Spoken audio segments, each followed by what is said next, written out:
Sœurs et frères bien-aimés, nous continuons dans la foi notre cheminement pascal et nous sommes invités à entrer avec le Seigneur dans cette démarche spirituelle où Dieu nous invite à être témoins de ce que nous avons nous-mêmes expérimenté avec lui. Il nous invite à être témoins de sa parole, témoins de sa résurrection et témoins de la grâce reçue de la bonté de Dieu. Dans la première lecture, on nous présente Pierre et Jean devant le grand conseil qui cherchait à dire ce que le Seigneur a fait, ce que Dieu a fait pour nous qui sommes ses enfants, mais aussi ce que Dieu a fait pour la race humaine. Et cela a attiré l'attention beaucoup de gens en Israël. Et tous ceux qui écoutaient la parole proclamée par la bouche des prophètes venaient à Dieu, venaient au Christ et se faisaient baptiser pour avoir la vie et la vie éternelle. On nous dit il y avait environ 5000 hommes, sans compter les femmes, qui croyaient en la résurrection du Christ. Et cette proclamation est faite pour que chacun et chacune de nous puisse croire et accepter de marcher avec le Seigneur. Souvent, il nous arrive, et même trop souvent, devant les difficultés que peut nous infliger la vie d'aujourd'hui, ça peut arriver que nous baillons vagues, ou bien nous décourager, ou bien nous perdons confiance. Maintenant, la ténacité de Pierre et des gens, ils viennent apprendre qu'avec le Seigneur, on n'a pas besoin d'avoir peur.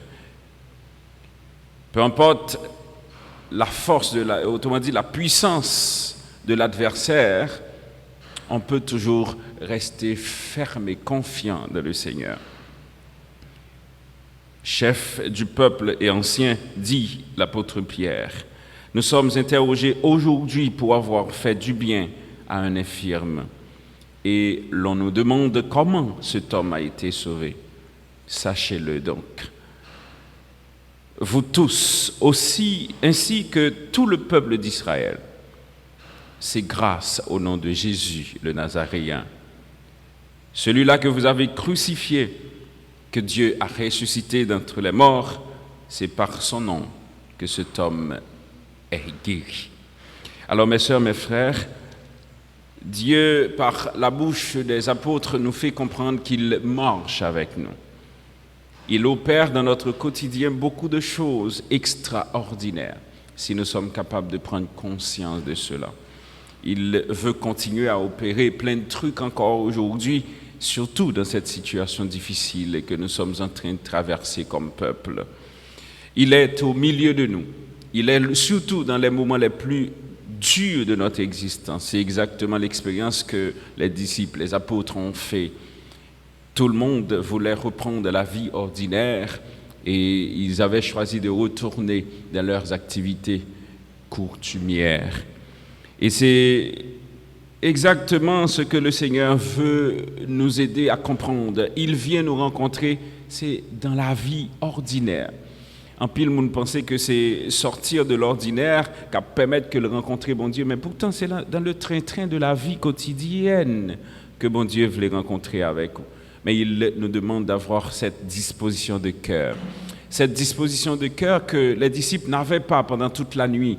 Ils cherchaient à trouver quelque chose, étaient un petit peu perplexes, mais manque de confiance aussi.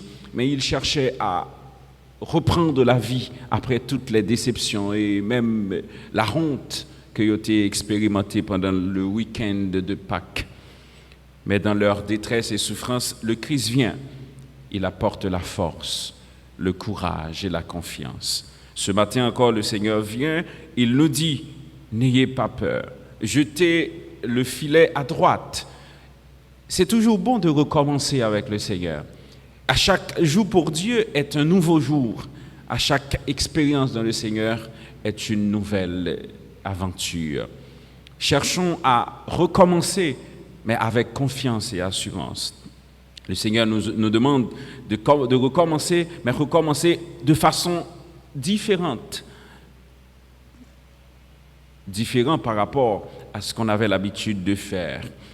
Si par exemple nous passons tout le temps, autrement dit le temps de notre vie à peiner sans rien prendre, c'est tout simplement parce que nous ne mettons pas notre confiance dans le Seigneur. Le Seigneur dit à Pierre, autrement dit aux disciples, de jeter le filet à droite. Et ils l'ont fait. Ils ont pris plein de poissons. On nous dit 153. Mes sœurs, mes frères, voulons-nous recommencer avec le Seigneur? Voulons-nous prendre de nouvelles perspectives avec le Seigneur? Est-ce que nous voulons bailler bon Dieu chance pour qu'il permette que nous orienter la vie différemment par rapport à ce que nous avons l'habitude de faire avant? Si nous passons tout notre temps, à tenter sans le Seigneur, si nous passons tout le temps, nous, à risquer même des fois, sans faire confiance à Dieu, ce matin, la parole de Dieu nous dit que le Seigneur est là. Il partage nos douleurs, nos souffrances et nos misères. Il voit que nous avons passé plein de temps et nous avons pris beaucoup de temps à gémir et même peiner sur notre propre force. Il nous demande de nous appuyer sur lui. Il nous demande de lui faire confiance. C'est le Seigneur, dit le disciple que Jésus aimait. Et à ce moment-là, on nous dit que Pierre s'est jeté dans l'eau. Le Seigneur vous demande, mes sœurs, mes frères, de nous appuyer sur lui. Il nous demande de venir à lui parce qu'il peut prendre soin de chacun et de chacune de nous. On nous dit que lorsque les disciples arrivaient au bord du lac, ils ont vu le Christ déjà en train de préparer quelque chose à manger. Au côté du Seigneur, il y a la paix. Au côté du Seigneur, il y a l'amour, mais aussi le réconfort. Appuyons-nous sur Dieu et faites confiance au Seigneur. Demandons-lui la force et le courage de recommencer dans la foi, l'espérance et surtout la confiance. Amen.